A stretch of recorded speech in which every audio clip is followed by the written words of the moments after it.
बात रखें। धन्यवाद। मेरे प्यारे हरियाणा के भाइयों बहनों, आज एक विशेष प्रकार के विषय की बात करने के लिए मैं आपका जुड़ा हूं। वैसे तो आपको सबको जानकारी होगी कि हर शनिवार को सायंकाल 5 बजे मैं किसी न किसी एक वर्ग से जुड़ता हूं, और आज ये मेरा 13वां अवसर है जब मैं किसी विषय पर आपसे बात कर रहा हूं। और विषय इस प्रकार से है कि समाज में आर्थिक दृष्टि से भिन्न भिन्न वर्ग ऐसे सब होते हैं।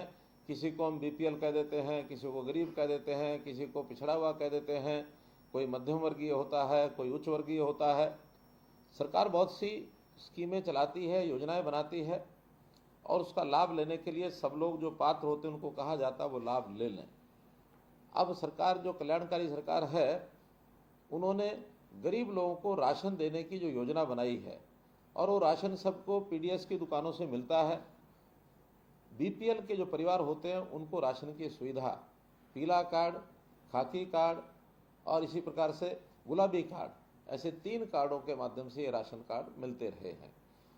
हरियाणा में 2006-07 में इसका एक सर्वे किया गया था, जब गरीब परिवारों की पहचान की गई थी, और उसके बाद लगातार उन्हीं राशन कार्डों पर और ये राशन चलता रहा। एक बार हमने 2018 में या 2019 में ऐसे जो SCCC डाटा एक बना हुआ है, उसके आधार के ऊपर कुछ और परिवारों को चिन्हित किया था और लगभग 50,000 नए कार्ड बनाए थे। लेकिन लगातार हमको शिकायत मिलती थी कि बहुत से ऐसे गरीब परिवार हैं जिनको राशन कार्ड, खास करके पीला राशन कार्ड, बीपीएल का राशन मिलना चाहिए, और बहुत ऐसी शिकायतें भी मिलती थी कि जिनको पहले से मिल रहा था, अब वो परिवार संपन्न हो गए हैं, किसी का मकान अच्छा बना है, तो कोई सरकारी नौकरी प्राप्त कर गया है, किसी के पास गाड़ियां भी हैं, किसी के पास बच्चे उनके अच्छे स्कूलों में भी पढ़ते हैं, कोई अच्छे मकान बना के रहता है, तो उनके कार्ड नहीं बनने चाहिए। हमें भी लगा कि इसका सर्वे कराना बहुत आवश्यक है, तो हमने सर्वे के नाते से एक नया प्रयोग शुरू किया, वो है परिवार पहचान पत्र, पीपीपी बना करके, और उसके अंदर अपनी टीमें लगाकर हमने सर्वे कराया। 72 लाख परिवार पूरे हरियाणा में है जिनका ये सर्वे हुआ है, और इसके अंदर जो पहले बीपीएल की शर्त 1,20,000 रुपये वार्षिक होती थी, हमने उसमें इस बीपीएल की सीमा को बढ़ा करके 1,80,000 भी किया, और सब मिलाकर ये ध्यान में आया कि 12.5 लाख परिवार ऐसे हैं जिनका राशन कार्ड बनना चाहिए, अभी बना हुआ नहीं है। और हमने 25 दिसंबर को इस टारगेट को पूरा करने के लिए अपना सिस्टम ऑन किया, और जनवरी के महीने में 12.5 लाख परिवार, इनको राशन कार्ड, पीला कार्ड ये दिया गया। एक बात ध्यान करने लायक है, हमने खाकी कार्ड, जो ओपीएच कार्ड होता था, उस व्यवस्था को भी समाप्त किया, और उस ओपीएच कार्ड को भी बीपीएल कार्ड की श्रेणी में ले आए।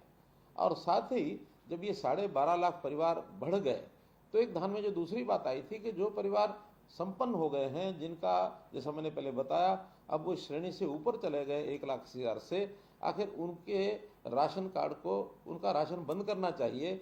और ये बात शायद कोई और न कर पाता, लेकिन हमने हिम्मत से, आप लोगों के सुझाव के कारण से, ये 8 लाख कार्ड काट भी दिए और इनका राशन बंद भी किया। इसकी कई प्रकार की आलोचनाएं हुई, कई प्रकार की बातें आई कि आपने बंद क्यों कर दिया। आखिर तो केंद्र सरकार इसका जो हमको लाभ देती है वो एक निश्चित परिवारों के लिए देती है, उससे ज़्यादा लाभ हमको वो मिलता नहीं है। और हमारे यहाँ वो 27 लाख या 28 लाख कार्ड की ही एक सीमा है जिसके अंतर्गत हम ये राशन का लाभ दे सकते हैं। और फिर आखिर तो हर व्यक्ति को गरीबी के कारण से ये कार्ड मिलते हैं, उसकी आर्थिक स्थिति संपन्न हो जाती है तो उसको मुझे लगता है कि वैसे अपने आप भी छोड़ देना चाहिए। 80,000 परिवार तो ऐसे निकले जिन परिवारों में किसी न किसी को नौकरी मिल गई, और इसी प्रकार से 3 लाख परिवार ऐसे निकले जिन्होंने पिछले 3 साल में कभी न कभी अपनी इनकम टैक्स की रिटर्न भरी है और इनकम टैक्स पे किया है। और इसी प्रकार जैसे मैंने बाकी श्रेणियां बताई, ऐसे सब सर्वे कराने के बाद ध्यान में आया कि 8 लाख परिवार ऐसे हो सकते हैं जिनका जो है राशन कार्ड कम कर सकते हैं। लेकिन बाद में शिकायतें मिली, और शिकायतें ऐसी मिली कि भी हमारा राशन कार्ड तो गलती से कट गया है, हमारी इनकम तो इतनी है नहीं, इनकम का जो चढ़ाई गई है वो बच्चे की भी इनकम ज़्यादा मान ली गई है, किसी व्यक्ति की कम इनकम है तो उसकी ज़्यादा मान ली गई है। और आपको ध्यान में होगा कि जनवरी में ऐसे सब लोगों को हमने कहा कि आप पोर्टल के माध्यम से अपनी शिकायत दर्ज करिए, अगर गलती से आपका राशन कार्ड कटा होगा तो वो राशन कार्ड उसका हम दोबारा से बनवा देंगे। आपको मैं बता रहा हूं कि 8 लाख परिवार जिनके राशन कार्ड कटे थे, शिकायतें मिलने पर उसमें से 2,30,000 कार्ड हमने वापस बनवा दिए।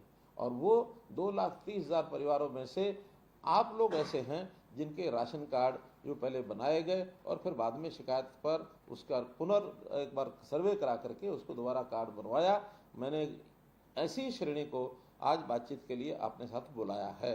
मैं समझता हूं आप सब वो लोग हैं जिनका राशन कार्ड एक बार कटा है और बाद में फिर ये राशन कार्ड बना है, क्योंकि अभी भी मैं विश्वास करता हूं कि काम करते समय कोई कभी भी हम गलत काम कभी नहीं किया है, हमने हमेशा ठीक काम करने की कोशिश की है। हाँ, काम करते समय गलती हो सकती है। गलत काम करने में और गलती होने में एक जो बहुत मोटा अंतर है वो नियत का अंतर होता है। अगर आप हमारे पर विश्वास करें तो मैं आपको विश्वास दिलाना चाहता हूं कि हमारी नियत में कोई अंतर नहीं है। हम हर उस गरीब परिवार को जिसके घर में 2 समय का भोजन नहीं बन सकता या मानो 1,80,000 से नीचे इनकम है तो उसको राशन कार्ड जरूर पहुंचना चाहिए। 1 लाख रुपए की इनकम के परिवार वालों में से किसी न किसी को मुख्यमंत्री अंत्योदय परिवार उत्थान योजना जो हमने चलाई है उसमें किसी को रोजगार मिलना चाहिए। अगर वो कहीं कोई प्राइवेट काम करना चाहता है, पैसे की उसको आवश्यकता है, तो हम बैंक से लोन लेकर के भी देते हैं। ये काम भी हम कर रहे हैं गरीबों के लिए।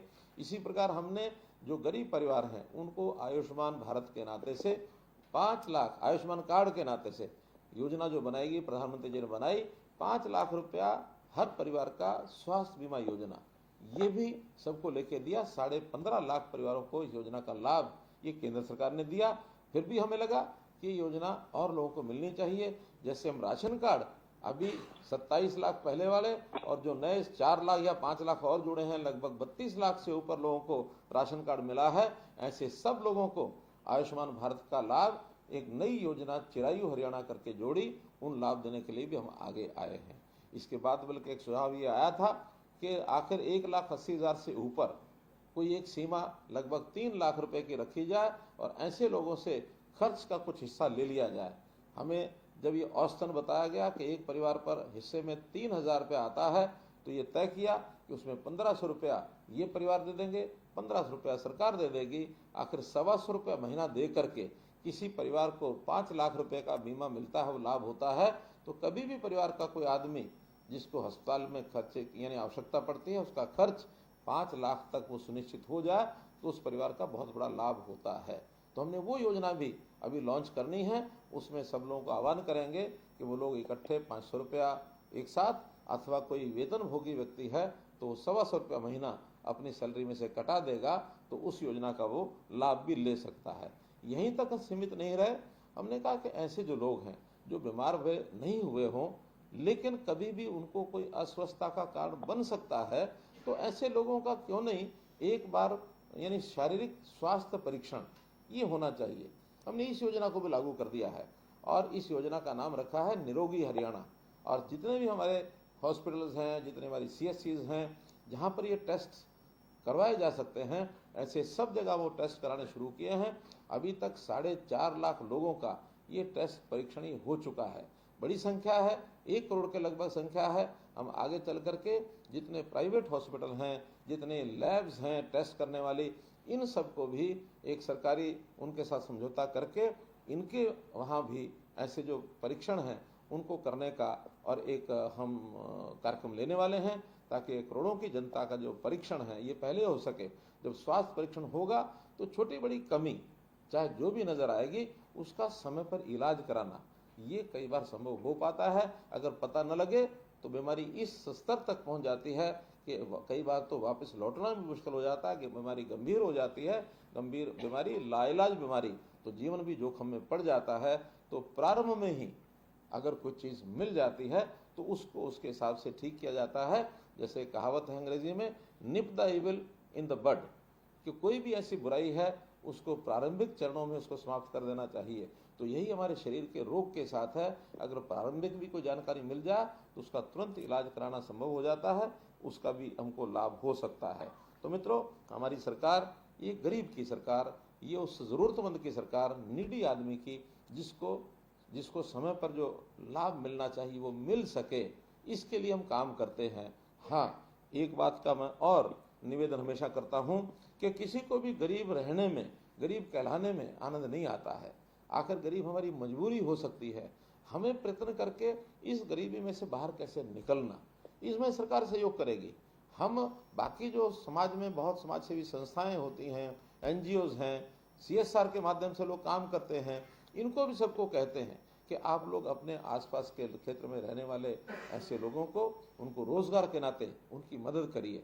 रोजगार में हम उनको बच्चों को शिक्षा दिलाते हैं, मुफ्त में शिक्षा, बाद में उनकी हुनर की विकास, उनका विकास, स्किलिंग कराते हैं और फिर कैंप्स लगा करके ऐसे गरीब परिवारों के लोगों को बुलाकर उनकी सहायता करते हैं, ताकि वो लोग कमाई करके और कैसे 1 लाख से 1,80,000 तक पहुंचे और कैसे 1,80,000 से ऊपर इस सर्कल को छोड़ दें और उनका स्वाभिमान बढ़े।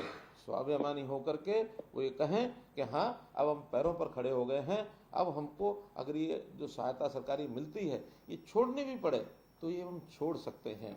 आपको याद होगा कि प्रधानमंत्री जी ने एक बार गिव अप स्कीम चलाई थी और उस गिव अप स्कीम में जब गैस के सिलेंडर की सब्सिडी मिलती थी तो आह्वान किया था और उस समय यानी देश भर में 1 करोड़ लोगों ने, लगभग 1 करोड़ लोगों ने और गैस की सब्सिडी छोड़ दी थी। ऐसे ही ये समाज अपील पर बहुत काम करता है।